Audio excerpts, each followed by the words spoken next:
wanted to welcome you all to Multiple Displacements, Neoliberalism and Gentrification in Chinatown, China, and Beyond. So this is part one of a two-part Organizing Asian Communities track that's organized by CAV, Organizing Asian Communities. So I'm Laurel. I'm a longtime organizer with CAV and a PhD student in geography at CUNY Graduate Center. Helena will be discussing CAV and the work that we do. But I just wanted to give a little bit of context about how we what inspired us to organize this session. So our primary goal is to build power in working class Asian communities, and political education is a component of that. So in the spirit of political education, Helena convened politicking study groups in the start of 2011. And originally our study focus was on white supremacy. So we're trying to understand white supremacy from an Asian-centered perspective. We talked about the typical things that you would discuss in an Asian American Studies class. I've taught Asian American Studies, so model minority myth,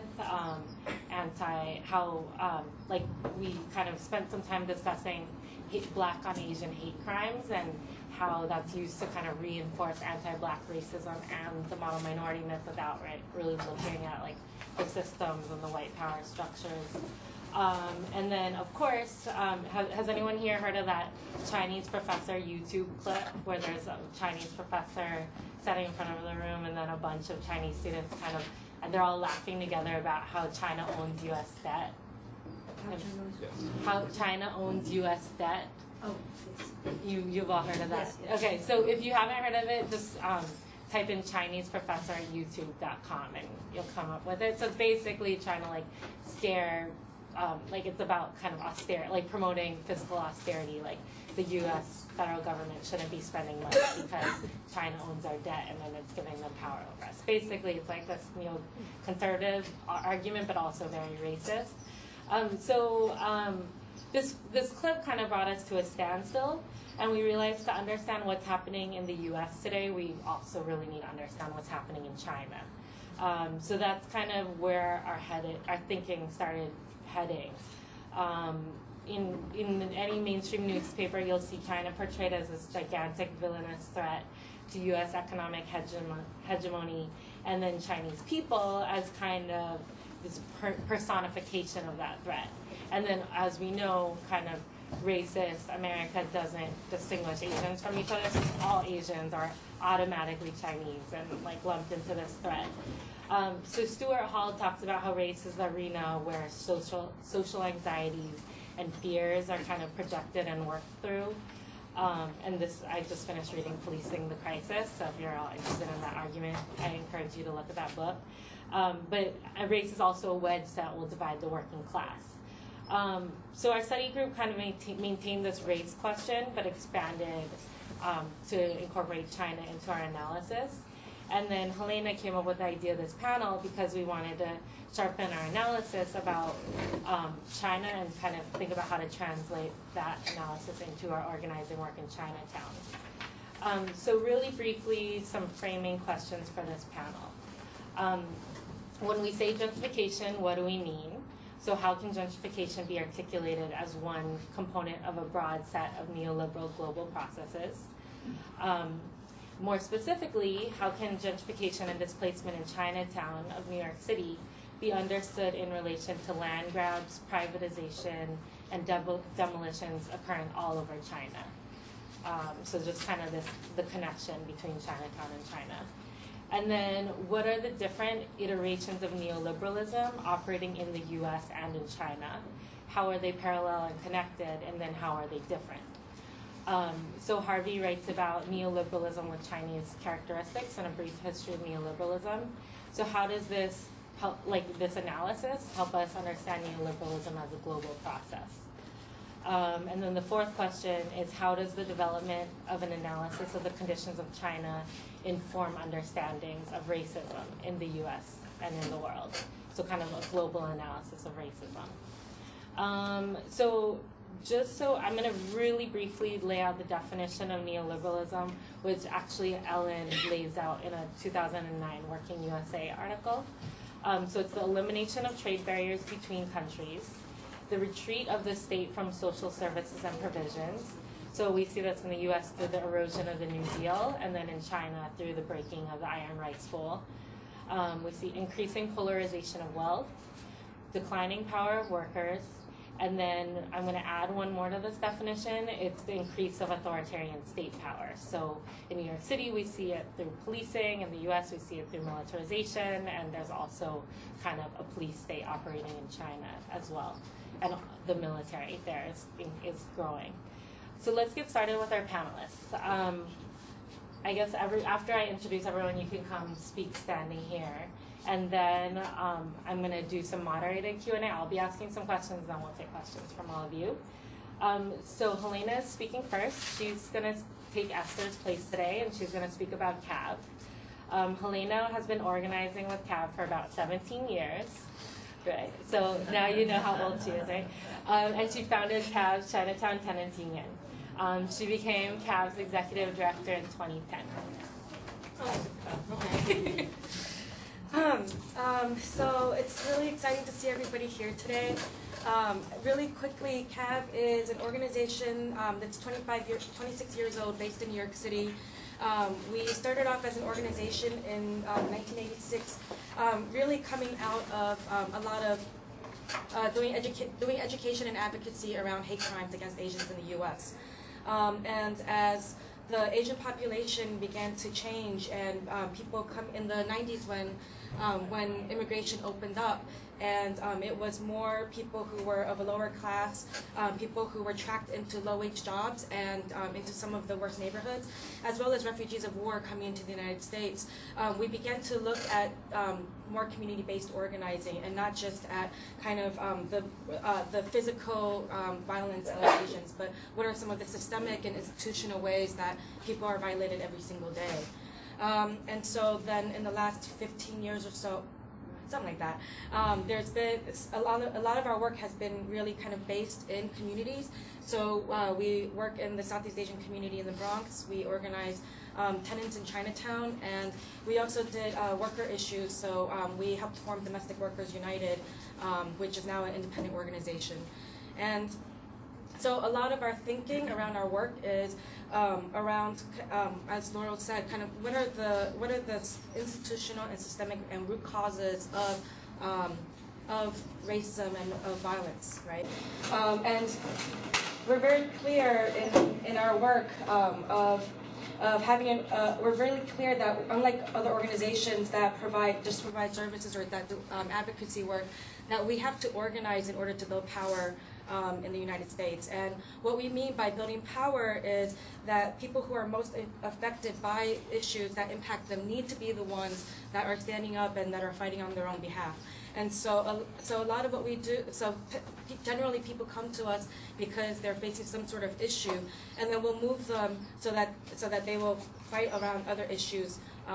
For example, if somebody comes to us because they have a tenant issue, then we'll generally move them to go and support other organizations' actions, whether they're a homeless organization or a queer organization. We do a lot of leadership development of our members in order for there to be consciousness around race, class, gender, and then we move people to be able to fight for themselves and fight on a broader social justice platform, right? So how long do I have to talk? Was that it? Was that just the intro to CAB? Yeah. Okay. You can talk more. Oh. You have more Yeah. time? How much time do I have? Like 7 more minutes. Oh, so I can talk about our work. Yeah. All right. Okay. Cool. Sorry. So I'll get into the Chinatown work a little bit more because that's kind of what this panel is about. In Chinatown, and actually start off with, okay. In Chinatown, what we see a lot of people come to us because they're being displaced by their landlords. So there are a lot of housing issues. Chinatown has some of the oldest housing in the city, but it's also some of the last rent-regulated housing left in Manhattan. So outside of Washington Heights, Manhattan Chinatown really has kind of the last bastion of affordable housing, and the affordable housing that exists in New York, there isn't any new ones that are being built, but they were fought for by social justice movement in the 30s, 40s that were trying to protect New York City from being a city that was just for the elite, right? And so a lot of the affordable housing that exists now are a legacy of the struggles from before. So as New York City becomes more and more of a global center of capital, and there's more, it's more attractive for young people, for students, for people who work in the finance industry to live in New York City. Everybody wants to live in Manhattan, right? And everybody wants to be near Wall Street, and everybody wants to be near all the subway lines. And so Chinatown in the last 15 years has seen a lot of displacement and a lot of people being pushed out. And the way that the laws work are that if you are a lot of the times the tenants get kicked out because they're non-primary residents. So basically that the landlord will argue that they don't necessarily live in New York, and I'll get into that in a little bit. And then also that people are illegally subletting to other folks. So if you look at the population that lives in Chinatown, most of the folks have been here for about 15 years. Or so, and do work in the low-wage industry. So before there was the garment industry, but since 9/11, the garment industry has gone, and people work in construction, they work in home health care, and they also work out of state in a lot of the takeout restaurants that exist kind of all over the U.S. now. And so a lot of times people don't live in New York full-time. They work elsewhere in order to survive and support their families here in New York City. And so in a lot of ways, because of the economic realities of the community, the law is set in a way where then people are really screwed, because the primary residence of the person who's making money is in New York, and they would consider New York their home, but they're actually working elsewhere, and so their family members are screwed when they are living elsewhere. Right? Get what I'm saying? Yes. Okay. The other issue is that rents in New York City are just high. I mean, who here lives in New York? And how many of you pay more than $1,000 in rent? $1,000. Like your apartment is more than $1,000. Unit or? Huh? Yeah. Well, okay, it's fine. Regardless, I think a lot of people here, I would imagine, are living in situations where you have roommates, right? Or you know, there's no way that you can. We each have our own fight for our apartment if it's a cheaper apartment. Yes, that's right. Or if you're in a rent-regulated apartment, you're like dying to stay there, which I totally get. So in the reality of people's wages in Chinatown are that they're so low that you have to double up, triple up families in apartments in order for people to afford the rents. And so a lot of times you have one family living in one bedroom, right? Instead of like one person per room. And so, and there's a lot of people, there's pretty severe overcrowding in Chinatown, and it's the reality that people are trying to stay in the community, they work in the community, and there's really no place else that they can live that they can afford. And so a lot of times the landlords are also trying to kick out their tenants because of something called illegal subletting, right? That they're renting it out to other people who don't necessarily, or there's too many people there in the apartments. So people come to us when they're already in a situation where it's pretty desperate, because there's really kind of no other choice that they have. They're about to get taken to court, and then we actually generally refer them to UJC. But before we do that, we're really clear that that what the issue that's happening is not just about their own individual apartment or their own individual issue, but that this is something that's happening community-wide. And so when we first started doing gentrification work in the 90s, in the late 90s, early 2000s, it was most people, actually nobody used the word gentrification in Chinatown, but now everybody understands what the issue is, and that's a result of us taking people's individual problems and organizing and really talking about the issue in a broader historical, political, socio-economic context, right? So how much more time do I have? 4 more minutes. Oh, beautiful. Okay, so that's one area that we've seen how the policies of housing policies can really kind of screw poor people who are really the people who make up the service economy of Chinatown. So that's one area, right? And when we say gentrification, we really mean that that the people who are being displaced are low income poor people of color generally, and the people who are coming in are usually younger, more mobile, more upward class, and white, right? Coming into the community. So in the last 10 years, Chinatown has lost 14% of its Asian immigrant population, and that's according to the census. And they're being pushed into tighter conditions, but they're also being pushed out to the outer boroughs. The other way that we've seen gentrification happening is through public space and the way that space is used. And so in the late 90s, actually in the mid 90s, when Giuliani was still around, there was a big push to kind of clean up the streets of New York. And through his quality of life campaign, Giuliani really, what he did was he criminalized he criminalized everything, right? So street vending, for example, was criminalized. And so we would have vendors who would get 4 or 5 tickets a day for like $500 each, and then they would have to go and defend themselves in administrative court. And what we saw was that as Giuliani was cleaning up the streets, new people were also coming into the community, and there was a lot of the different kind of the different things were kind of exploding in our faces in a lot of ways, right? And so a lot of times when people think about gentrification, they say that, you know, it's actually helpful for a community because you have a community that's economically depressed, that's poor, and if you make it better, if you improve it, then isn't that great for everybody? And what we see is that generally when people talk about bettering a community, what it means is that it's better for another set of people, that the policies and the changes that happen are things like garbage being picked up more, right? Local business owners being told that they have to sweep more, and so there's more enforcement on the ground. But then there's also changes in policy around how subsidies are given to developers and what kind of developments can happen in a space. And a lot of times those subsidies also come attached with the public space. So free public space given to developers to then use how they want, as long as it serves to improve the community, right?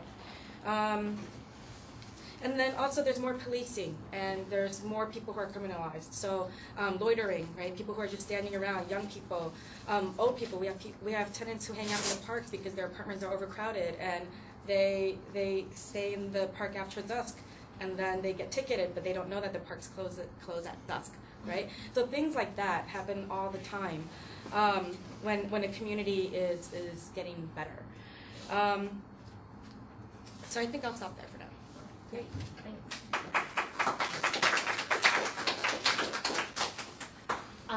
So the next speaker is Sam Stein. He's taking Peter Kwong's place today. And you all are welcome to stand at the podium, or you can sit, it's fine, whatever you feel more comfortable doing. So Sam is a tenant organizer in New York and works with tenants and neighbors to reform the state-level rent laws and build tenant power. He's a graduate of Hunter College's Masters in Urban Planning program and is currently writing a co-authored book with Peter Kwong on gentrification in Chinatown. So Sam is going to kind of bridge what's happening in Chinatown to China. I'm going to try. I don't know how much I can do, but thank you. And I should just make it clear that I'm only speaking as myself and not a representative of tenants and neighbors or any other group that I work with. But I thought I would speak a bit about some of the research that I've been doing with Peter Kwong about gentrification in Chinatown. Chinatown is a pretty different case study for gentrification than a lot of other places that have experienced it in New York and elsewhere. For one thing, because of its proximity to Wall Street, for one, and also just because of where the economy is right now, it's a gentrification that's driven by global finance capital, in which the neighborhood is more completely destroyed than inhabited and transformed.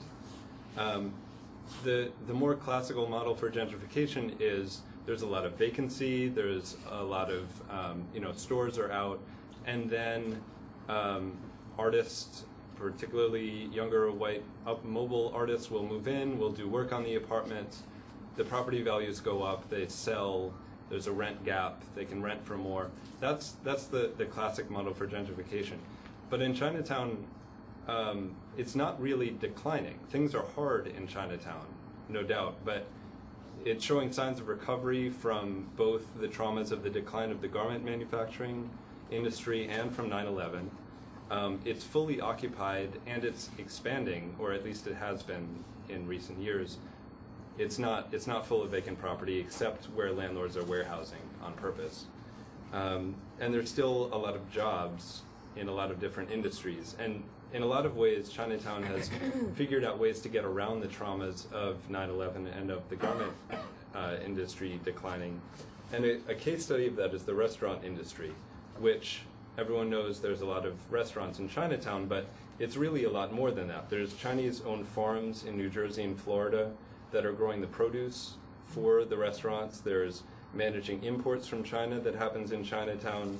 There's sign and menu design and production, kitchen supply wholesaling. There's these job placement centers that are sending people all over the country to work, which of course creates problems in terms of tenancy. There's buses, which not only are cheap chances for students to go to Boston, but they're also moving people from Chinatown to far-flung jobs all over the country. And of course, there's the New York City restaurants. There's chefs, delivery workers, cleaners.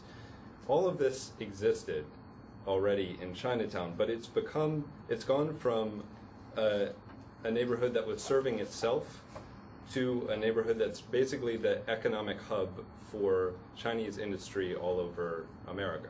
So this, if you think of the classical way of how gentrification happens, it wouldn't be in Chinatown, but it certainly is. Because of the housing pressures, because of its location in Manhattan, it's the only working class people of color neighborhood left in lower Manhattan, especially if you include parts of the Lower East Side. So there's a real need to fight gentrification in Chinatown for all the reasons that we fight gentrification everywhere, but also because Chinatown has built all this economic activity. It's not stagnant, it's not declining, and so the recent economic growth is like a return on investments made by immigrant workers and often family business owners that are now being pushed out just as their economic strength is returning after 9/11, after the garment industry. So what are the signs of gentrification in Chinatown today? Rising cost of housing, new luxury construction, small business displacement. There's some hipster or yuppie bars and restaurants around. There's also a lot of Chinese banks and investment capital, more than there's ever been before. And if you look at the work of Tari Hum on what these banks are doing, they're not financing small family-owned businesses. They're not financing opportunities to rehab affordable housing. They're going to large development projects, both in Chinatown, in Manhattan, and also in Flushing and in Sunset Park, and even in Harlem and communities that don't have large Asian populations.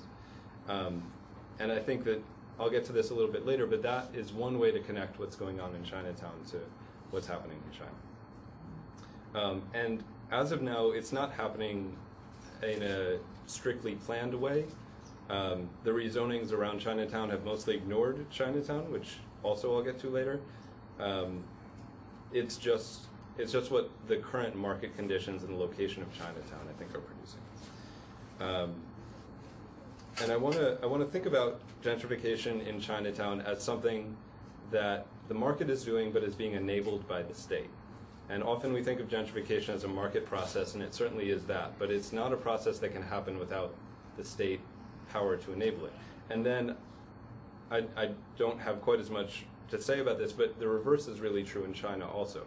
the discourse about China is often the state is doing this. The state is all powerful. The state displaces land grabs.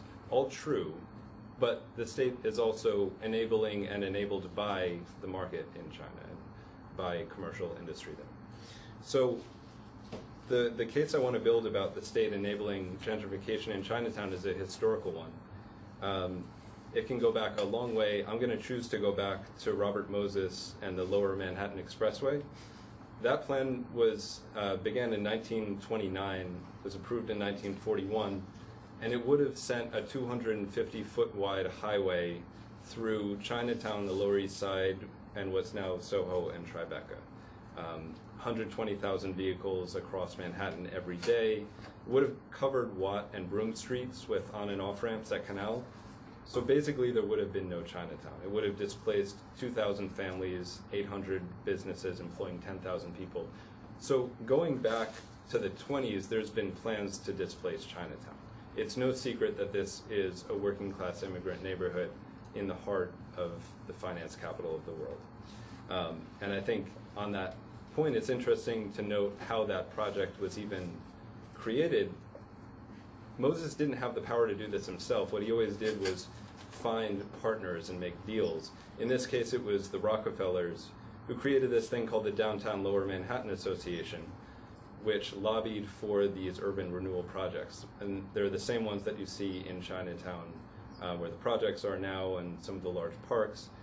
And they did this in exchange for Chase Manhattan Bank, which is owned by the Rockefeller family, getting a 1.5-acre Lower Manhattan skyscraper headquarters, which otherwise would not have been allowed by the zoning code.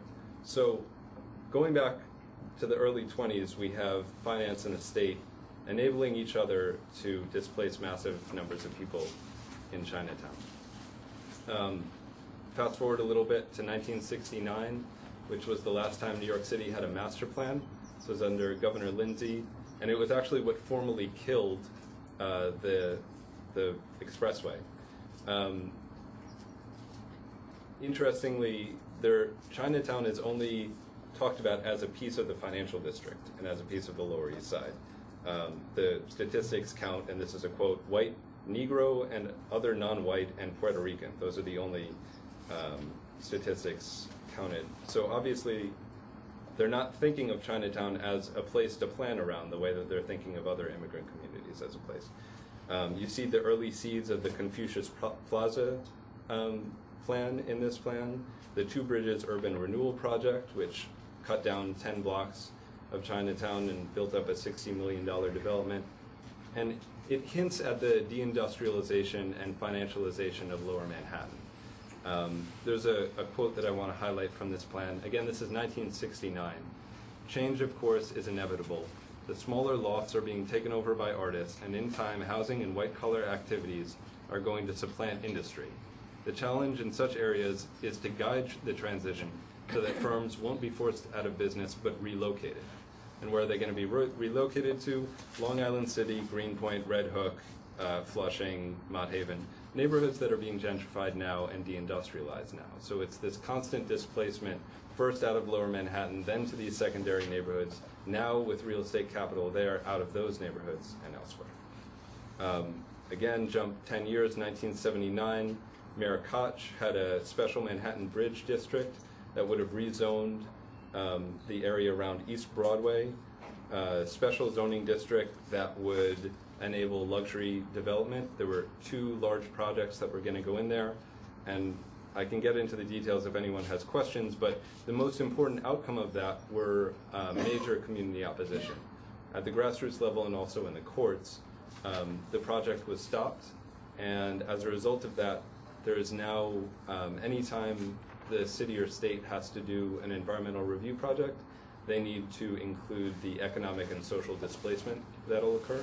And that was actually as a result of working class Chinese opposition to that project. If we look at what's happening right now, the Bloomberg administration has done over 100 rezonings in neighborhoods, notably not Chinatown, except in small spots in particular lots. What they did was they downzoned the most already gentrified areas in the Lower East Side and the East Village upzoned major avenues and then left the poorest parts of the Lower East Side and all of Chinatown unprotected by new zoning codes, which, if developers are looking for a place to park capital and do new development, now they can't go to the richest, whitest parts of the Lower East Side. They're much more likely to move into Chinatown because of this. So it was actually the absence of rezoning that was the racist component of that.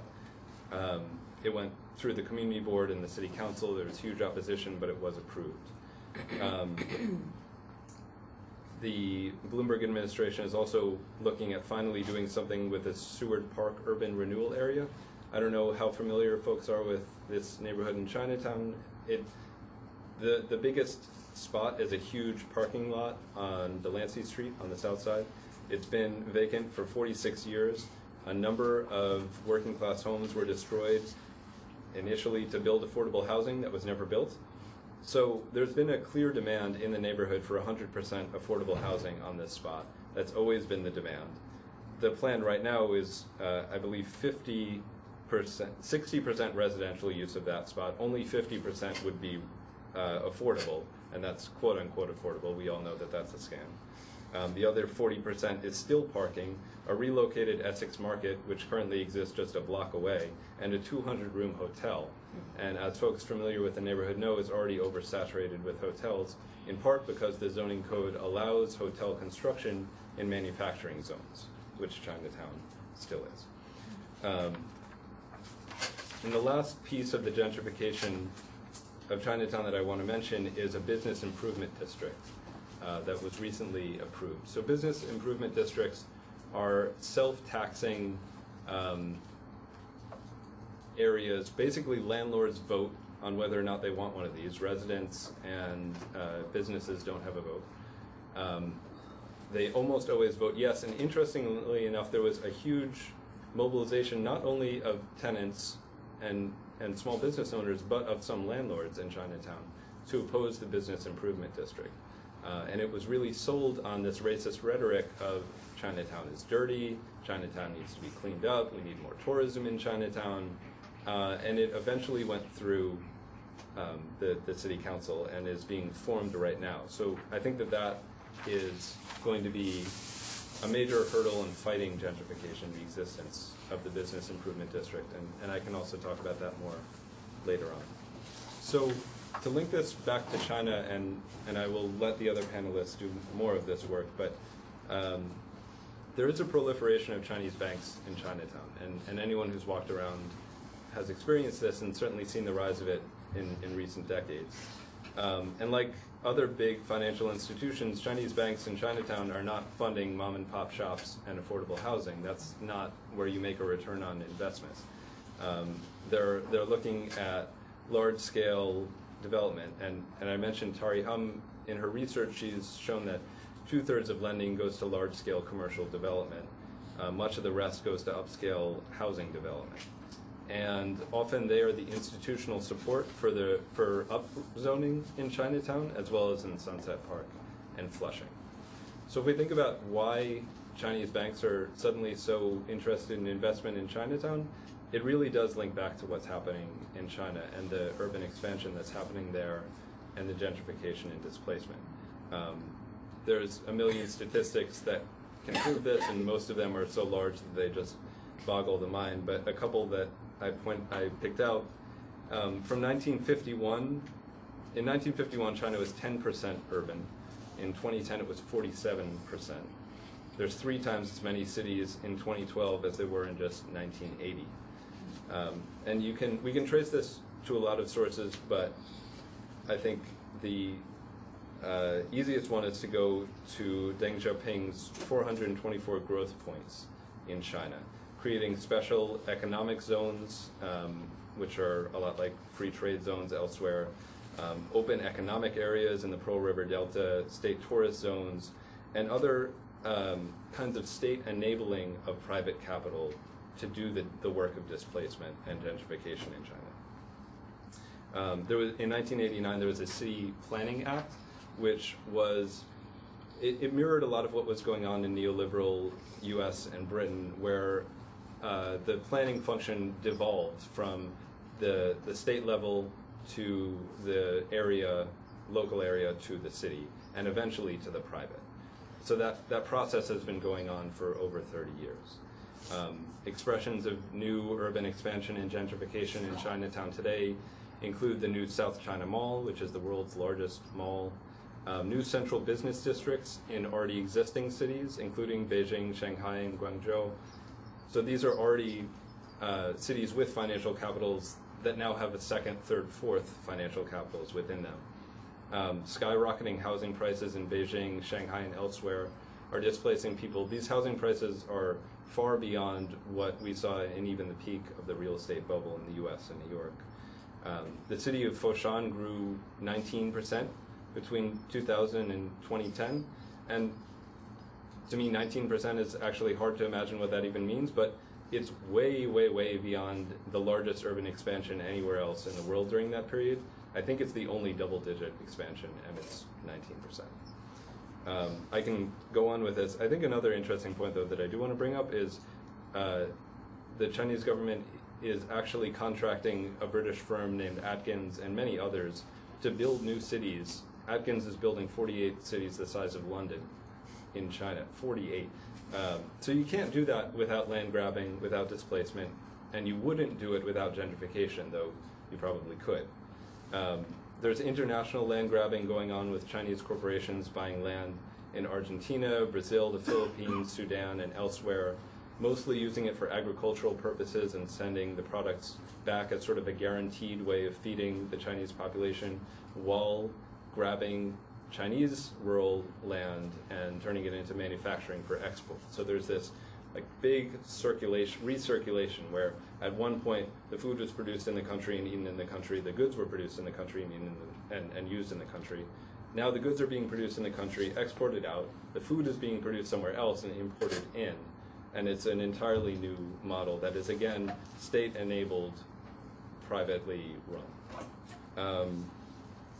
And in terms of urban displacement, it's happening on such a massive level. I was going to talk about hutongs and sort of small-scale development being destroyed, but the truth is that's really the tip of the iceberg, and you can't create hundreds of new cities without displacing huge numbers of people. And so I think that point really speaks for itself, and I'll let the other panelists get into the details.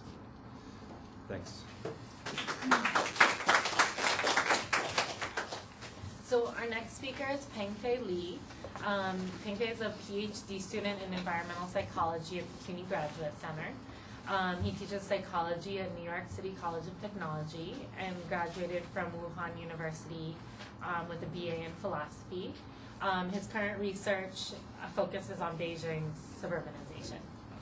I think I will use PowerPoint. I have some pictures to visualize what's happening in China right now.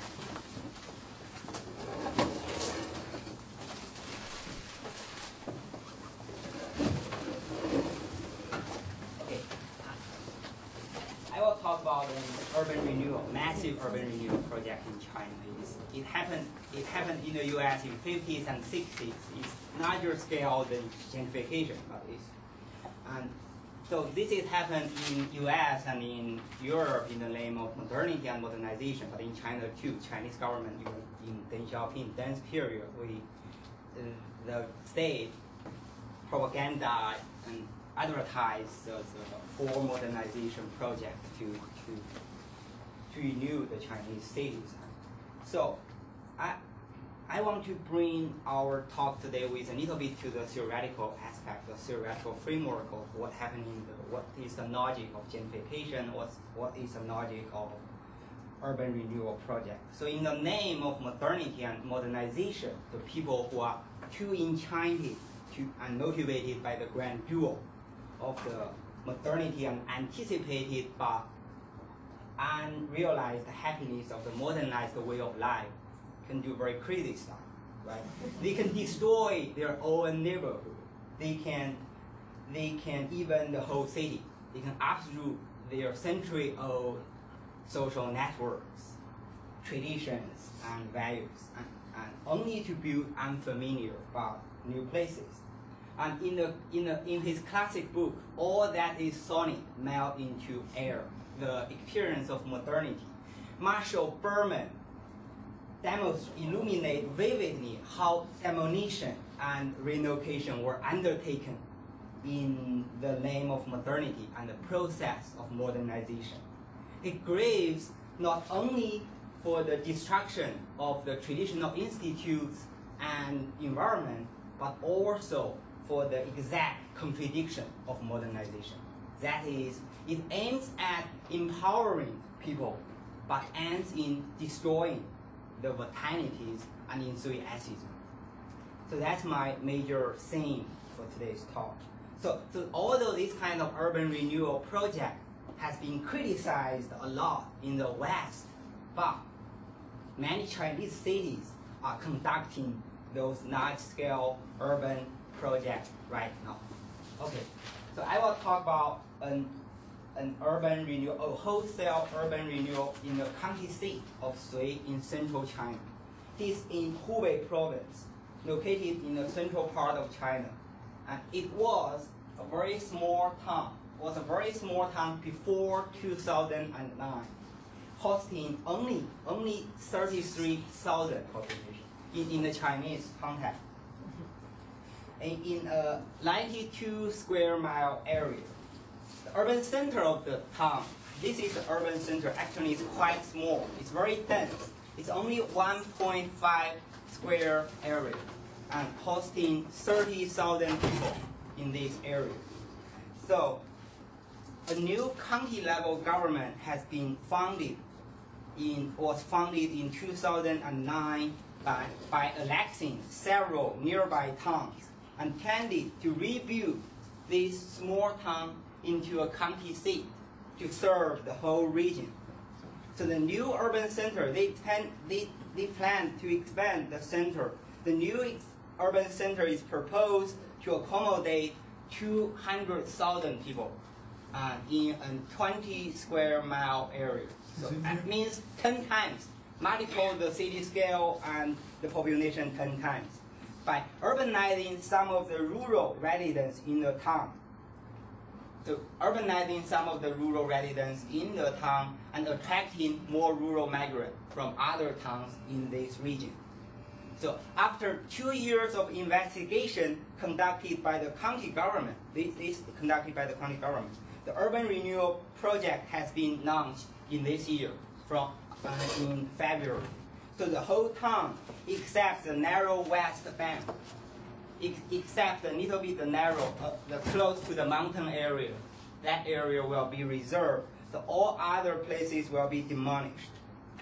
Only a few institutions will be reserved. But however, in this through 3 phases. However, in the first phase, only 1,500 households will be eligible for compensation, and although there are 4,000 households will be relocated. Why? I will talk about that later. Okay, so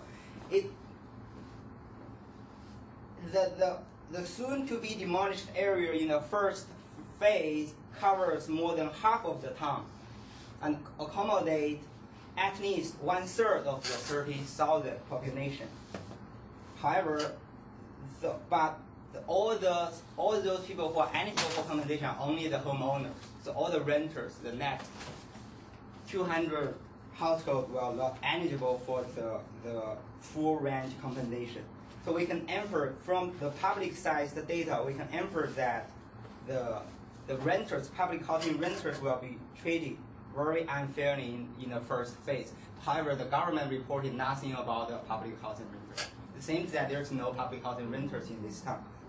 So from the government's perspective, it's a great project. It's a very great project for the residents and the county as a whole, because the county will become more beautiful. We are more than housing apartments, right, and business street, and more powerful, because it will attract more rural population in the nearby towns to go to this city. And on the other hand, the old residents, some of the old residents who are homeowners, they clustered. Right now, the government uses the term, the clustered slums classic slum households district, all in the website and newspapers in the government. So Could you say that name again? The government name for the... it's Sui. You can search. What do you mean? You said... Oh, I'm sorry. The government uses the name of certain householders. They call them the... They call it the slum. Slum. Slum. Oh, Slum. Sorry. Slum. Slum households. Gotcha. Slum households district. The government's proposal is, to me, theoretically, the government's proposal is not only neoliberal but also very authoritarian, because it's very neoliberal in several aspects. In the very beginning, the homeowners and renters have already been treated differently, and secondly, all the new constructed apartment buildings will be commodity housing. There's no rental housing in the future. The private housing market will put the demolished household, former public renters, and the rural population in the surrounding areas in the same monetized situation. The government even dream of a very lucrative housing market in the future and a very flourishing tourist economy in the recent future. Besides this kind of neoliberal characteristics, the renewal project is absolutely authoritarian because the residents absolutely have no stakes on the decision process of the demolition and relocation. They have to sign the contract. And get a limited compensation, or they can end up getting nothing.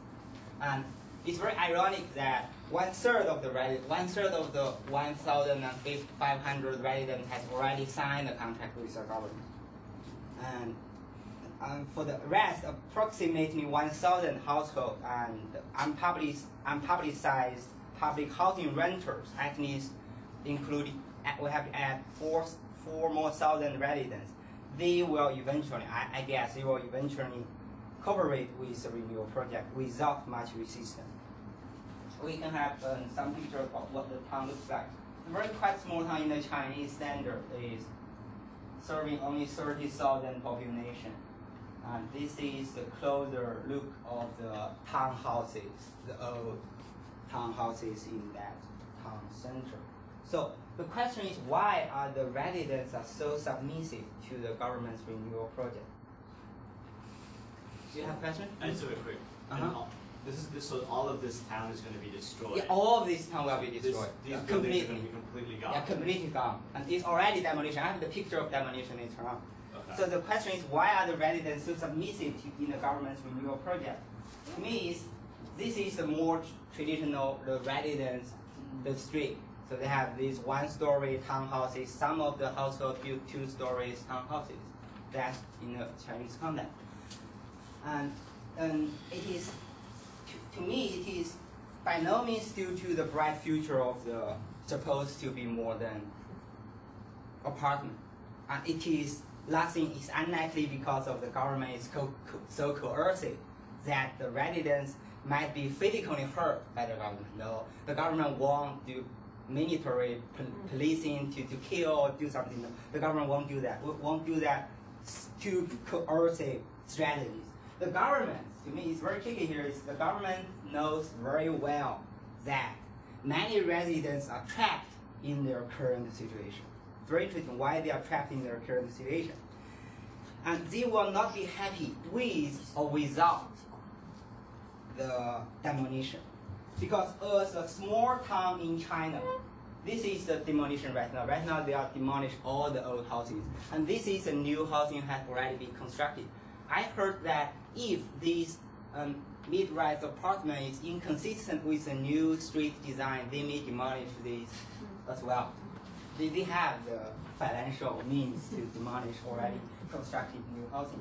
So why? Because many residents are in that town maybe even poorer than the rural residents in that town, because there's only a few jobs left in the town. All the people who are urban residents, they go to the coastal cities in China to work. So there is definitely no place for the young and enthusiastic adults in town.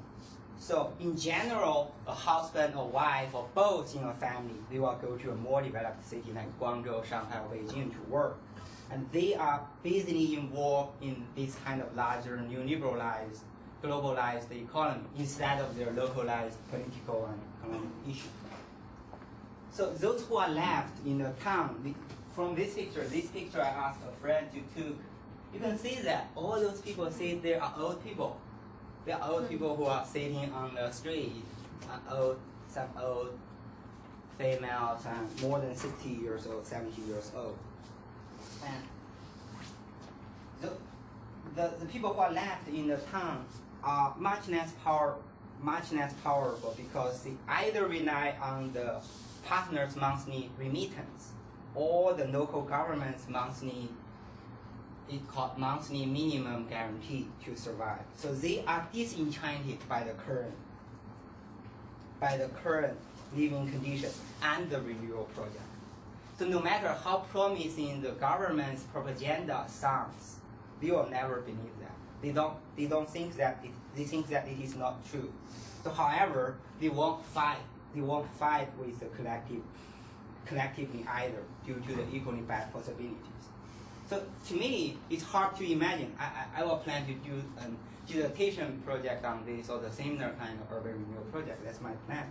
To me, it's still very hard to imagine that how approximately 10,000 people, urban residents in the first renewal phase will let their own homes be destroyed at the same time. It's still very hard to understand. And it is impossible to accommodate those homeless people in the county seat now. There's no available, practically speaking, because the existing constructed homes are not enough for the dislocated. I guess maybe they have partners or families who work in other cities. So they are renters in other cities, so they don't care. They can come back to get a new house after the government demolishes them and redevelops them. Or on the other, and I heard from some friends and families in this place, they speak that some of the dislocated households, they rent a very small housing unit in the rural places, in the countryside, in the villages. This village still has their farmland, but they rent a very small part because they are old people who there. They don't care, they have no job, so they just move there. So however, in conclusion, I think in conclusion, the renewal project will take place if no major protests will occur in the recent future. I mean, in these 2 years. And so maybe, and as a modernist project, it has been carried out without completely informed consent. And the county government argues that, even though the county government argues that it has already interviewed and considered the residents' representatives' opinions carefully, but I don't think there's no. I've never heard. Most of the disrelocated people say that we don't know anything about the plan. We've never seen. It's ironic. They never know what the future city will look like. So ironic. They are the people who live there, and they don't know what their city will look like, their future city will look like. So my conclusion is, maybe China has not reached its modern peak yet. It's not a modern project at all. Or maybe it is a unique Chinese neoliberalism. Or maybe the urban renewal's logic fit perfectly with China's unique pre-modern and authoritarian characteristics in this kind of, we're already in a post-industrial, neoliberal, and global world. But China still keeps that kind of pre-modern authoritarian characteristic. Okay, thank you. And this is already demolished out. That's a very traditional housing. It's built in Qing Dynasty more than 150 years ago. But there is no renewal of the old housing stock, just demolished and built modern housing. Okay, thank you. Is that near Wuhan? Yeah, near Wuhan. It's 1 hour by train from Wuhan. Which has how many millions? Many millions. I mean, the country as a whole has, Wuhan, okay. yeah, Wuhan has 9 million people. Wuhan is a regional city. So our next speaker is Ellen David Friedman. Ellen has worked as a union for about 30 years in the U.S. and then moved to China, redeployed to China about 10 years ago, where she spends about half of each year teaching labor studies at Sun Yat-sen University, developing an international labor center within the university and participating in the Chinese labor movement. So, first I want to credit Laurel and the panel organizers. It's a very, very interesting framing that brings together a variety of issues which could seem on the surface disparate, but of course are not. They are profoundly integrated, and I think to begin talking about this, it's very appropriate to start out with David Harvey's framing of the neoliberal turn, the neoliberal moment, as it began to take place in the end of the 1970s and the beginning of the 1980s, in which he pointed out that after the Cultural Revolution, the death of Mao, the rise of Deng Xiaoping, it appeared as if there was a decision made internally to begin to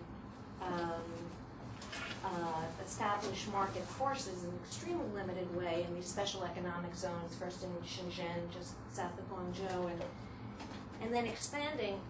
It seemed as if it was internally generated in China because the economy had stagnated. It appeared to have stagnated, actually, as we know. The socialist period was a period of great gains in productivity, in fact. But by standards of the capitalist world, it looked to be a stagnating, non-growth economy where standard of living was maintaining very low, persistently low level. It was not an internal decision entirely in China. The wellspring, the force of the transformation in China could not have happened had capital from North America and the European states not been in desperate need of investment platforms. Because the crisis of capitalism in the West, which peaked in the 1970s and the mid-1970s, was the inevitable process of the contradictions of capitalism itself, which is that it always runs into a problem of overaccumulation, underconsumption, and declining rates of profitability. Let's just remember, just renew our Marxism for a minute, that the purpose of capital production is never to produce things for people. It's not to produce housing. It's not to produce medicine. It's not to produce books or education or culture. It is to produce profits. And if that is its only goal, when the rate of profitability declines, it is a crisis to the entire system. It's a systemic crisis. And so the deregulation, what we think of as the start of neoliberal policies, particularly the deregulation of capital, beginning in the late 1970s, but then fiercely accelerating, of course, with Margaret Thatcher in the UK, with Ronald Reagan in the US, and with Deng Xiaoping in his own way in China. One of the purposes of this was for a flow of capital to find new investment sources. We sometimes think that capital moved to China to find cheap labor. That was also true. To create new markets, that was also true. But first it is pushed by capital. So to put this in a framework that I think may be helpful, again, Marx reminds us that what capitalism does, it's a revolutionary process. And wherever it is able to intervene, wherever it is able to get hold in a pre-capitalist economy, it will do the same thing over and over and over again. And first what it will do is destroy all the existing means of production and reproduction of people's lives. Whatever has existed before by way of families, communities, homes, relationships, religion, ideas, philosophy, and means of work must be first destroyed, because people have to be driven into this horrible, alienated relationship. They won't go there voluntarily. Shock doctrine. Shock doctrine. Shock doctrine is the most modern description of it, of course. But it has been going on, for at least 200 places in the world. So what happened in China is that this capital began to arrive. These special economic zones were opened up, and what Marx again called the process of primitive accumulation of capital, because remember that China was a fully socialized economy between 1949 and 1978. Fully socialized. There was no private ownership. All land, all means of production, all services. Well, if you were going to introduce the process of capital formation, capital accumulation, you have to put some skin in the game. And what is the skin that China had? It has its land. And its land was publicly owned. So the first thing that had to happen was a massive process moving in the direction of privatization of land. And of course, the other thing it had was labor. This is not a labor workshop, so I won't talk about that. Although we're talking about labor in China at 3 o'clock this afternoon. Come join us there. So we'll just talk about land for the moment. So land was and remains, as an official matter, all owned by the state and only leased out in various kinds of rental or lease or long-time use relationships. So the brief history of this was that, as I'm sure people here know, that land was collectivized for agricultural production, and peasants were organized into rural communes, production communes, you know, at the time of the revolution, and still by the late 70s, you know, 70–80% of the population was rural, was engaged in agricultural production. And at the time of the turn under Deng Xiaoping, the first thing that happened was that the collectives were broken up, the communes were broken up, and peasants were all assigned long-term leases, 70-year leases, to pieces of land within their commune. This is an incredibly interesting process of transformation that has changed many, many times and continues to, but the initial thing that happened was the peasants who were given some of their own land to farm and also allowed to sell their products. Some of their product was sold to the state at controlled rates, but some was allowed to be sold in private markets, began to be able to make some money, and so agricultural income shot up between 1981 and 1983. There was an astonishing growth in wet people's appetite for this notion of private production and, of course, private consumption. However, that was the end of the golden years for the agricultural economy in China. And from 1983 until the present day, agricultural income has simply stagnated or declined for the great majority of peasants or agricultural or rural people. So this is necessary because people had to be driven off the land. If they could stay in their villages where they were related to people, where they had a sense of continuity and history, and where they were eating and where things were going all right, and they had the benefits of free public education and free health care, which were also the products of socialist revolution, you know, they would have stayed, but they were not given that option. And so the urbanization that you talk about that has been mentioned, people are well aware of. It is government policy, but it's also government economic policy, is to be able to create a free labor pool. Marx also lets us know that this is the only way in which capitalism can develop, which is labor must be free from its connections to the land, and it must be able to sell itself on the market. And so for the first time, beginning in the middle of the 1980s, there began to be labor markets in China, where individuals actually went out to work as wage laborers. So this whole process cannot be understood without seeing the entire global framework of the movement of capital and the need to take China on as a target of privatization of everything and commodification of everything. So what has happened with land, because there is this very, very long tradition, obviously in China, thousands of years of villages which are tied, sometimes they are entirely single-family villages, and then add on top of that the socialist principle of collective and state ownership of land. It was not an overnight piece of shock doctrine, so it has been slow and methodical over the last 40 years. The first thing that happened was the villages emptied out and have become ghost villages. So the photograph that you showed is repeated over and over and over again, and anybody that lives in China or has been to China, works in China, or studies rural communities will tell you the same thing. They were villages that are made up of old people and young children. They are entirely dead.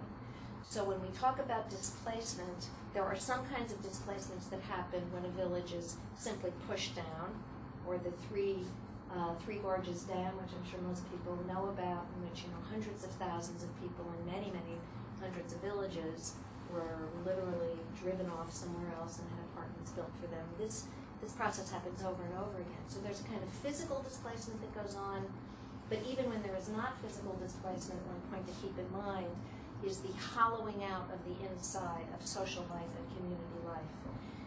Because people of working age, everyone from the age of 15 to 50, will be in a city working. So this is also, again, it is government policy to allow people to leave their villages and go to work in the cities. We can't talk about displacement and gentrification in China without talking about the hukou system, which I'm sure many people here will know about, but this is a household registration system that was established in China during the socialist period, essentially to prevent urbanization. It was to keep peasants on the land so that they could continue to farm and feed the population. And what it means is that your benefits of citizenship, your rights to education, your rights to housing, your rights to education, your rights to health care, if you have a right to vote, your right to vote is located in the place you were born. And if you are going to live somewhere else or work somewhere else, you need to either have a temporary permit to do that, a temporary kind of hukou adjustment, or you need to apply for changing your hukou to someplace else. This is not an easy process at all. It is bureaucratic, it is very coercive in many ways, and it affects everybody. It affects professionals and it affects migrant workers. But the government needed to create a free labor market. And so one of the ways they did this was by allowing peasants to leave the countryside, move to the coastal cities, where all the factories that we all know very well about were being built, and work there under temporary hukou permit systems. So now let me just jump a little bit to talking about the this question of 200 million peasant workers living in cities, and it is now not only the big East Coast cities, but as you're almost certainly aware, the Chinese government's plan has been to drive industrial development inland. This was really accelerated quite a bit after the fiscal crisis because of the clear understanding that the export-based economy, being able to produce goods that were being shipped to the North American EU, was not going to be sustainable at the same pace.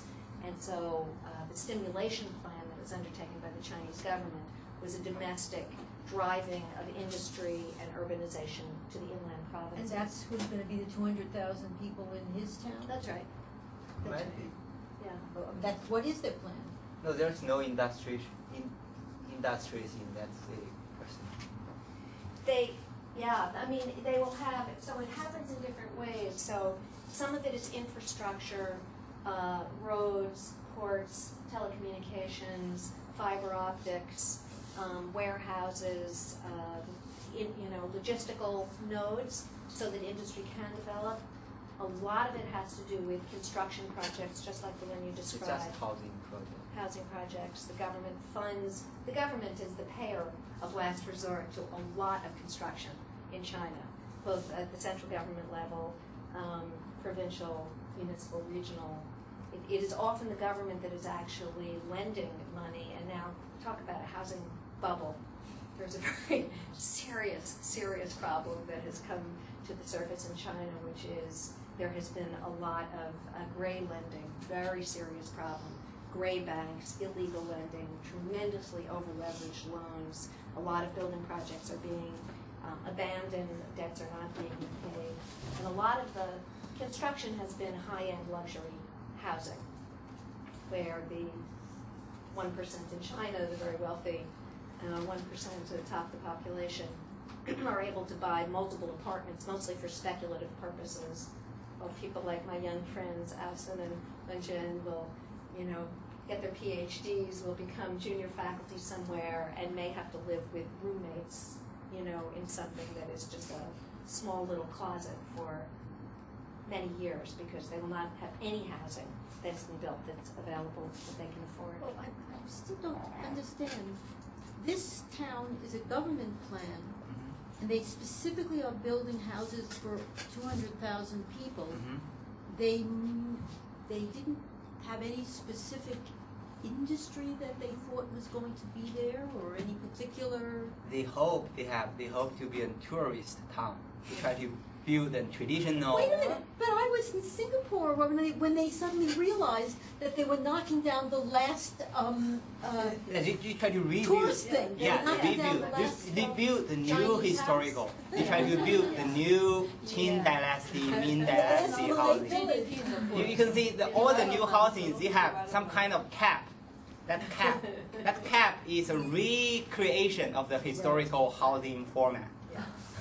There are already many of these cities, like Yunnan is one of the places they have built a lot of these cities for that purpose. They tear down the actual existing traditional housing and then build Disneyland version Give it to of Singapore traditional credit, housing. they stopped and they left the last Malay village and the last Chinese house. They will do that sometimes. So I think the last point that I would like to make is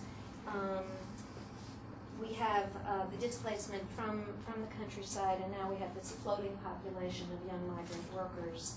And this has also changed a great deal in the last 20 years or so, and now everybody is discussing the principle of the second generation migrant workers. These are young people who were born in the 80s, in the middle 80s, and more recently. And the first generation, or their parents' generation, would typically come to the cities, go to work in factories for as short a period of time as they possibly could. They would send remittances home. In fact, the money that they sent home was starting to build more substantial housing, often in the countryside, because it is the only form of Social Security people believe in. They don't think they'll ever have a pension, they don't think they'll have health care or support in their old age, but maybe they will have a new house in their village. But they would then go home and get married and have children and return perhaps to farming or some kind of small business. That has begun to change now. This new generation appears not that interested. So some of the modernity project that has been talked about is obviously shapes people's consciousness. And people come to cities, young people come to cities. They're very lively. They don't have the money to go to bars or to shop and buy a lot of things. Or to live well. They mostly still live in factory dormitories, 8 or 10 or 12 people to a room with a toilet down the hall. They are working sometimes in horrendous, I'm sure you can imagine, highly exploitative conditions in the factories. But the fact of being in the city leaves open to them the possibility of some different life. The idea of going back to a rather, primitive agricultural village that has been hollowed out as well is not attractive. So there are now this phenomenon developing in China which are called villages in the city. And these are concentrations, they are infill constructions often, like you go into I live in Guangzhou, skyscrapers, amazing, but Guangzhou has, 15 million people. Huge, modern, glass and steel city, and someone will take you down an alley, and you'll go behind to some dark courtyard, and all of a sudden you feel like you're in some teeming rural village with, chickens running around and small little stalls and people selling vegetables and small barber shops and places where they're giving blood or taking blood or working on your teeth, and there's a lot of, for people that study urban planning and urban development or geography, it's incredibly interesting how these villages develop. And the fact is, they are teeming with rural people. But I want to finish on this point. The psychological displacement and what we say in the labor world, the question of class composition or class recomposition. Is that happening in China? Or if not, why not? It is the largest working class in the world, numerically, but it doesn't seem as if Chinese workers are coming together in the Marxist sense to form a class that is conscious of itself. Well, one of the reasons is you go to these villages in the city, and there are people there from Sichuan, there are people from Hubei, from Hebei, from Guangxi, from Shaanxi. They are from everywhere in China. They will all speak Mandarin, but they will all be much happier speaking their own language. Do they group in? Sometimes, like shtetls come from Poland to Brooklyn? Yes, and it varies, and every city will be quite different, and each of these villages will be different, and sometimes there will be lots of concentrations from one province, and sometimes it'll be more mixed. But the most salient feature is not just this kind of mashed together cultural mix, but it is the unstable quality of it. So people and migrant workers especially job hop at a simply dizzying, almost a psychotic pace. People will work in one factory for 2 months or 3 months or 6 months or a year, and then leave and go to another factory equally bad and stay there for 2 weeks or 2 years, and then hop again and go to another city or another factory. It's an unbelievably, I think, dangerous phenomenon. The logic of it is very, very hard to fathom, except that people find the current conditions of their life so uprooted. They feel they have no home. The village that they grew up in, remember, they grew up without their parents. They grew up being taken care of by grandparents or some other older people in the village. There was nothing happening there, so no way of feeling romantically or idealistically or emotionally connected to the place, which was very hollow for them. They come to the city because there is no other way for them to survive. They have no choices. Some of them will be very lucky, will compete, will do well in school, but most will end up in factory work or service work. In the city, they're not citizens. They have no hukou. If they get married and settle down there, they can't send their children to public school. There is a lot of discrimination. There is a very serious problem, and the term second-class citizen is now entering the vocabulary in China for rural workers that are living in the city. And so when you read about the Foxconn suicides, which I suspect many of you heard about in 2010, they are not in particular that important. So China has a very high suicide rate, but it's not just a suicide rate. This needs to be understood as a signal that hundreds of millions of young people feel they have no home, feel there is no home that is possible for them, and without home and without place, have no way to form an identity. So let me do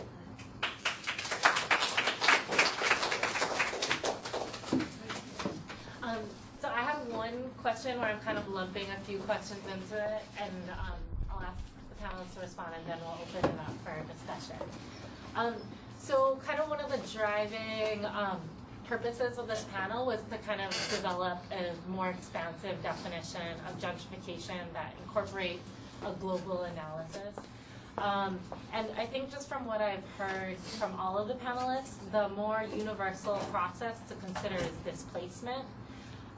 So Ellen was really clarifying in kind of talking about how displacement is this kind of process of alienation, this psychological displacement and hollowing out of social communities and social and community life.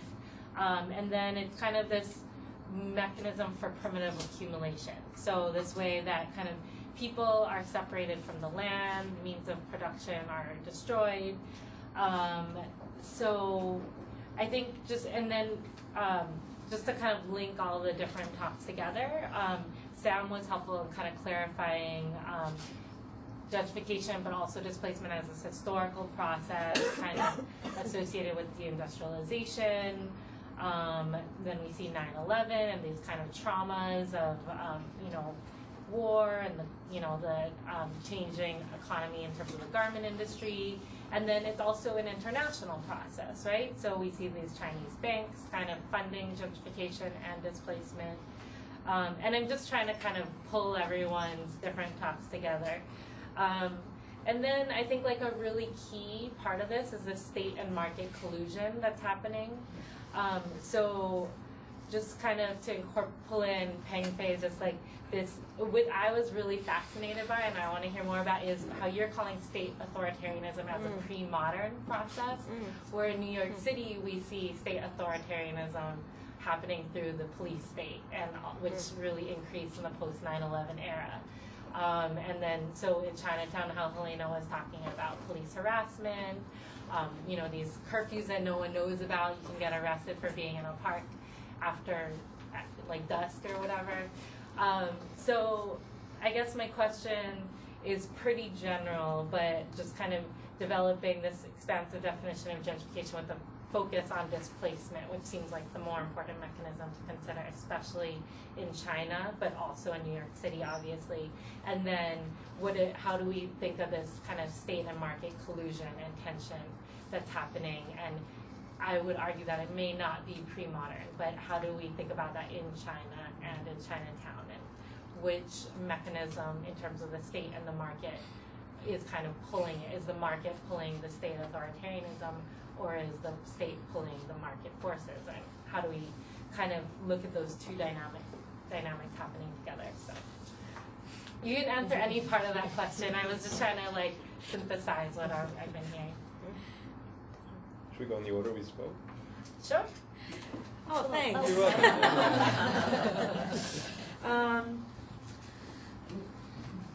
I'm actually not going to answer those questions just yet. I think just kind of in reflection to what everybody else has been saying, I think just kind of to connect it a little bit more, I think what Ellen talked about around the psychological impact of the displacement, of the realities of economic and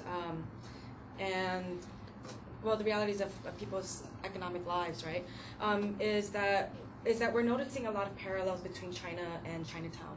So in China, when I went to China, I visited someone who shared a bed with another person, but they weren't living together. I mean, they weren't a couple. They were two women who couldn't afford rent and just shared a bed at night together, right? And the person I was with, she's a reporter. It wasn't like she was like working in a factory or anything like that.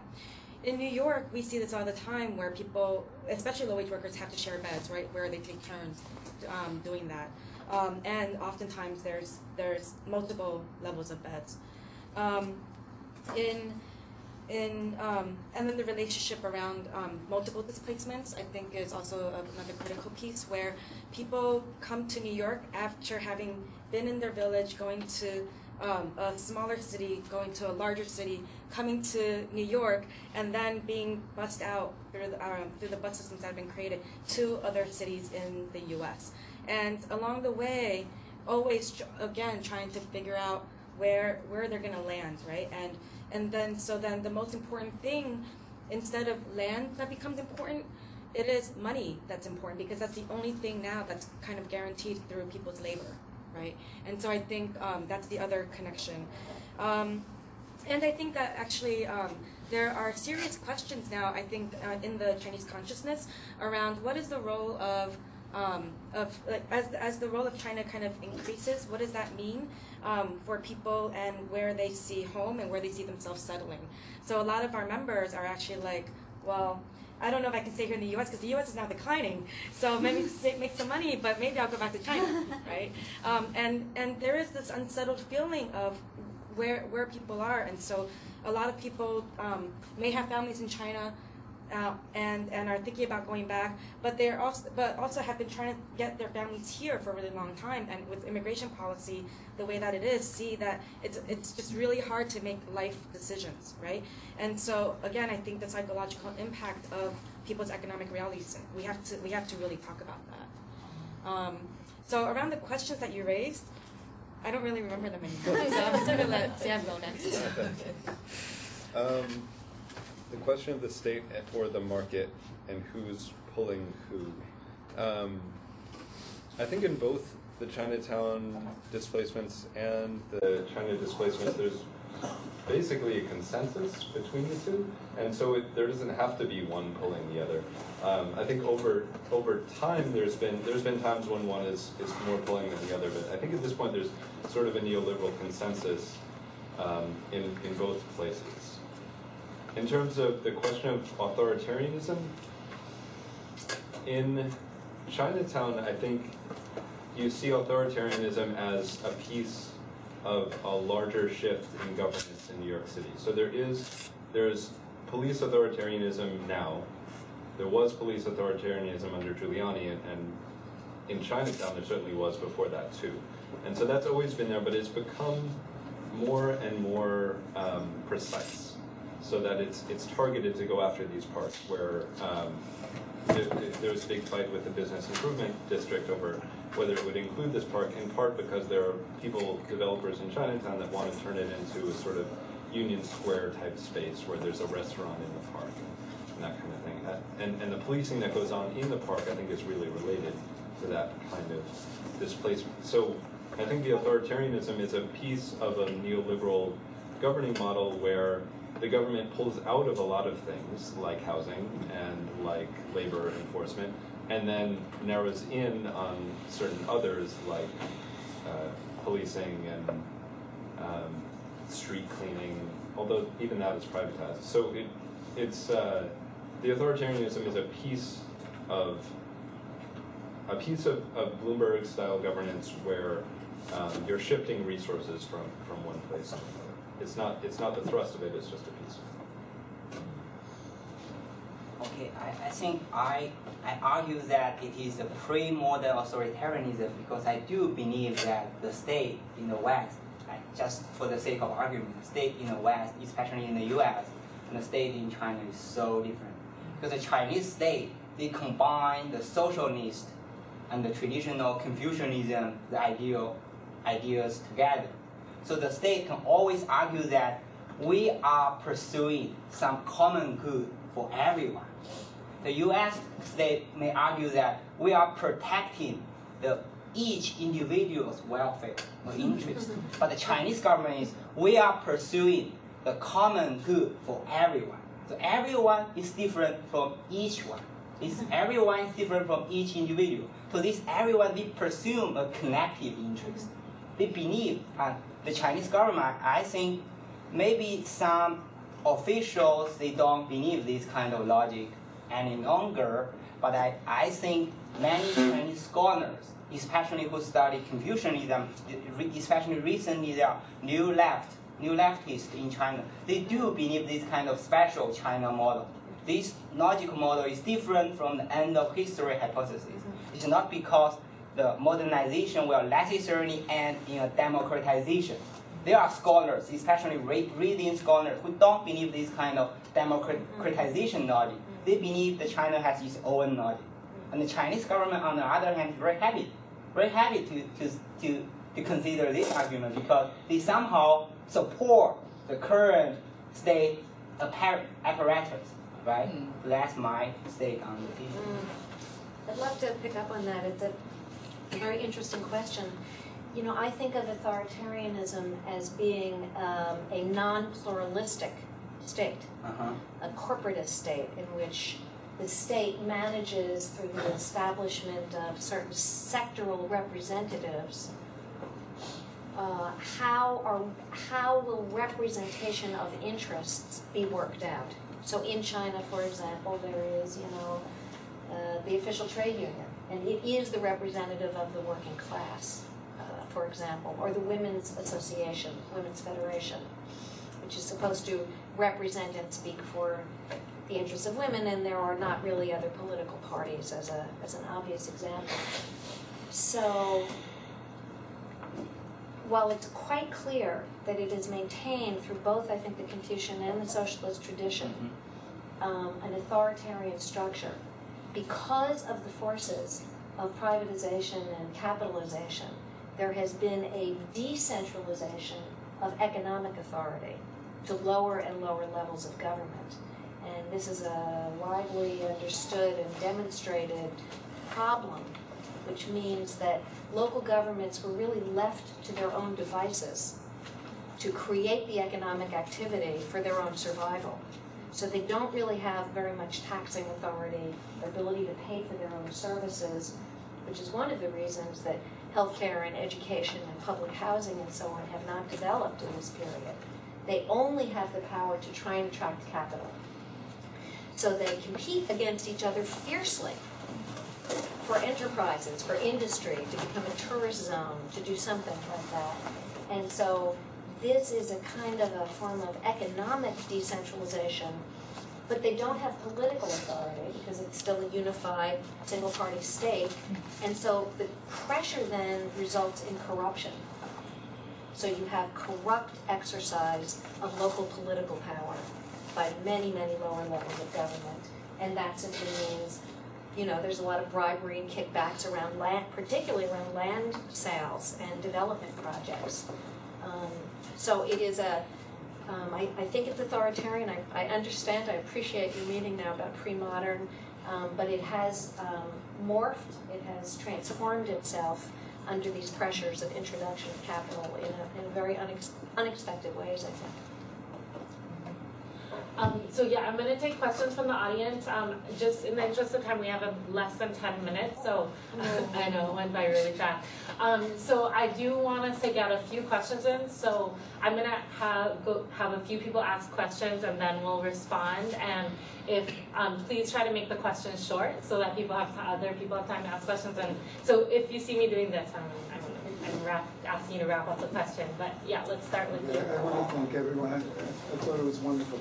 And in the afternoon, it's going to be more on the focus of labor organizing? Labor in China. Yeah, strikes, especially the fact that there's a huge strike insurgency going on now, 3 o'clock. Okay. We don't learn about that very much. And, you will. Yeah. So I have many, many questions. I'll just ask one. About gentrification, maybe especially in New York. But it's confusing to me because tourism is a big industry, I thought. And the charm of a particular area. So isn't there a corporate conflict between the tourist industry and the real estate and the development? Okay, I'm going to take a few other questions before we respond. Yes? And I have a question about the state involvement in the both cases, in the Chinatown and also in a town in China. So how this kind of involvements in the gentrification influence the people's resistance in the different area. So if the Chinese political regime can be defined as the pre-modern authoritarian, although I'm a little confusing about this concept. So if it can be defined like this, how it influences the local people's resistance? And if the American political regime can be defined as police authoritarian or democratic, how it is influence the people's resistance? And then it's that question. Yes, yeah. I guess the other piece about displacement is in this new global agenda with China as emerging as a superpower. The displacements that China is doing in other continents, such as Africa and the Caribbean, where they're purchasing hectares of lands and bringing in the indenture labor, quote unquote, and displacing Africans and Caribbean, the locals. So I'm wondering whether speakers can comment on that, how that impact in the long run in terms of international solidarity among workers and its own, the imperialist expansions of China. Yeah. It is a great presentation talking about Chinatown in relationship to what's happening in China. It very much, develops new ideas about how to think about our situation here. However, our situation here is also that we're part of, this is an OWS conference. And how do you see both Chinatown, Chinese, in the context of what we're trying to do in OBS. And also, for me, how culture fits into this. Because what is getting wiped out, what is getting displaced, what is getting hollowed out is the Chinese culture.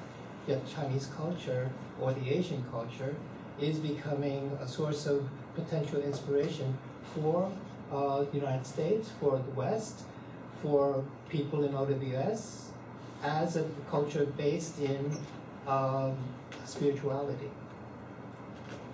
Okay. So yeah, we have 4 questions, and we only have a few minutes left. So, so we had a question about tourism, about the state involvement, about international solidarity with Africa and the Caribbean, and then a question about OWS and culture. So maybe we can just touch on each of those. Sorry. I could jump right in on this, on Joanne's question about resistance, because it's ridiculous that I overlooked mentioning Wuhan. And so we have to give a minute to that. So for people that don't know, there was a very important piece of resistance that just happened in Guangdong province, not that far from where I live, this fall. A small village, 20,000 people, called Wuhan, which had, like most villages, had been having its land taken through corrupt and illegal means by its own leaders for many years for development purposes. And like in many places, they tried to resist in the ways they knew how. And some of the ways, and here's, I think, the answer to the question. There are still particularly older people in China who believe that the government actually is there to serve them, which was the notion of the socialist state. It has been a long, hard learning process to see that now the state is primarily there to serve capital. But they don't accept it, and they are beginning to see that if they thought it could benefit them, if they could get a fair price for their land, maybe they would have been more tolerant of the whole process. But since it's being stolen from them, they're not happy about it. It's also their means of livelihood. And so there was a protracted resistance in which the government, actually the local corrupt government leaders in the village were pushed out. They have now, I think, are going to jail. They kind of locked arms and kept the state out, and by and large the state stayed out. There was a few incursions, but mostly they stayed out. They did not militarize the standoff. They negotiated. Not only in the end was this land deal called off and the corrupt local leaders thrown out, but they've just now, last week, gone through village elections, democratic village elections, and they've elected some of the leaders of the resistance to village office. So I think part of the reason, I think right now resistance in China is way more effective than resistance in the US, actually, in terms of getting change, for lots and lots of reasons, but not the least of which is that this is a country with a revolutionary history, in which people do know how to engage in their own internal solidarity, and in which the conditions of life, that is the increasing inequality and the suppression of wages and living standards, do not match what they see with the growing wealth. And so people are unwilling to accept that. I just have to correct you. There was a prominent front page up in the Times, but just one. No, actually, no. The coverage was actually very good in the West on this issue. In fact, the Western media loved this issue. Can you just say a word about the factories? I know it's this afternoon, but are the factories resisting too? Yeah, there are like, there might be 200,000 strikes a year in China. Right. So but it all ends at like going to the government as asking them to intervene rather than saying you're against the national government. Not only. It's more nuanced than that. There are many, many different strategies for worker resistance now. So. I just want to jump in. I realize that there's not a panel at 2, so we can go over. So let's go for maybe 10 or 15 minutes, but people can leave if you want to. You're welcome. But let's just respond to the question. About 12 to 2. 12 minutes to 2. I think 10 to 2. Yeah, so you're all welcome to leave, or we're going to stay and try to respond to all these questions. I want to briefly speak to the tourism question first. So there's definitely a tourism and development conflict. Bless you. But I think in a lot of Chinatowns in the U.S., it's been managed in the same sort of style that we were talking about in the small towns in China, where the older stuff is destroyed and then rebuilt in this modern style with the old roof. That happens in Chinatowns all over the U.S., where the actual Chinatown is destroyed and then it's rebuilt as a vision of what people think Chinatown is like. And I think that is how it would be done in New York. There's a lot of examples of preservation chic where, you know, they preserve the outside of one thing and then the inside is a totally different thing. So they leave the old sign up that says, you know, massage parlor or whatever, and then you go inside and it's a trendy bar and it's only for white people. And I think that is something we're going to see more and more. Yeah, so I think I'll try to link all the stuff. I think New York Chinatown is a little bit different from other Chinatowns around the country because a lot of Chinatowns have already gone through that process where they are more tourist attractions. But New York's Chinatown has about 100,000 people, and it's a very residential community. And so that's what we're trying to preserve right now. So Sam earlier was talking about the rezoning of Chinatown, and we're very much interested in getting our residents involved in that process because part of our goals of going through, of making sure that Chinatown is rezoned is that it preserves some of the natural characteristics of the community, but we want to make sure that there's anti-harassment and anti-demolition provisions in place so that people can actually continue to live in the community. And so Chinatown, I think in New York, is very different in a lot of ways than other Chinatowns. And so then that leads to kind of some of the organizing work that's happening. We've also had a long history of organizing around housing issues and around land use issues in Chinatown and trying to connect to Occupy Wall Street. And I think that's the work of community organizations like CAV, right? Is to take individual issues and connect them broader. And so there is some of that work happening, but I have to say it's pretty slow, and there's a lot of stuff to be done within Occupy Wall Street, and there's a lot of work that we need to do within our organizations to even talk about kind of what the current moment is, and historically what has happened in the U.S. And then getting to the NYPD, so part of our work is as we bring people out to resist, we have to recognize that the NYPD is the size of the 7th largest army in the world, right? And so some of the tactics and like when we go out and protest, a lot of times, you know, the NYPD is there in full force. And so we have a lot of conversations about what that means and and try to dispel the fear that comes with going out to protest.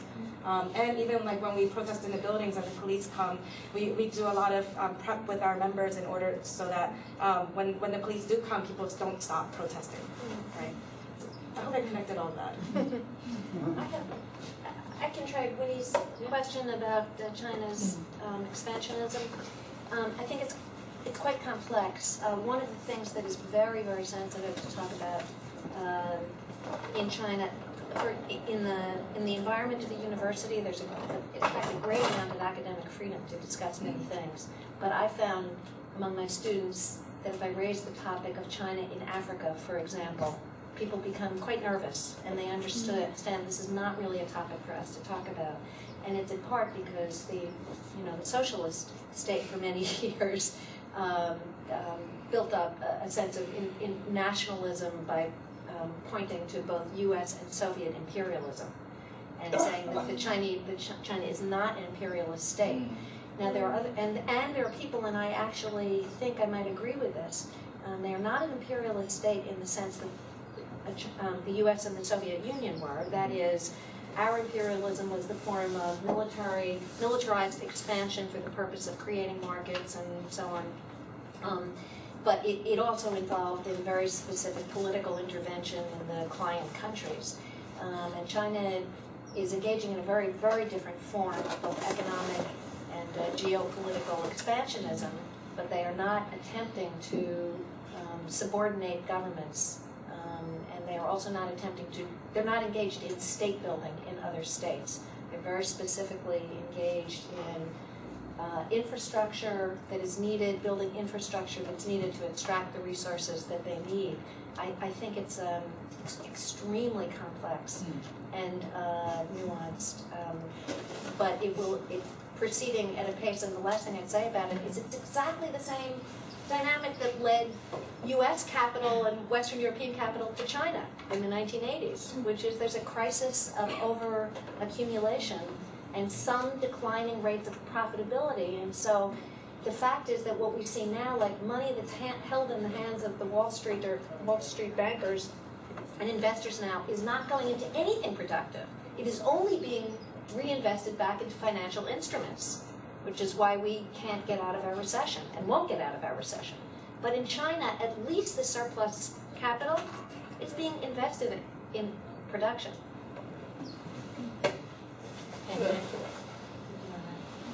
Terrific guys, but it was terrific. Yeah, I think one idea to follow that is China still has very strong state propaganda department. So all the news, like we don't publicize those issues, news happening in Africa. So people don't know what's happening in Africa. So how can you discuss it?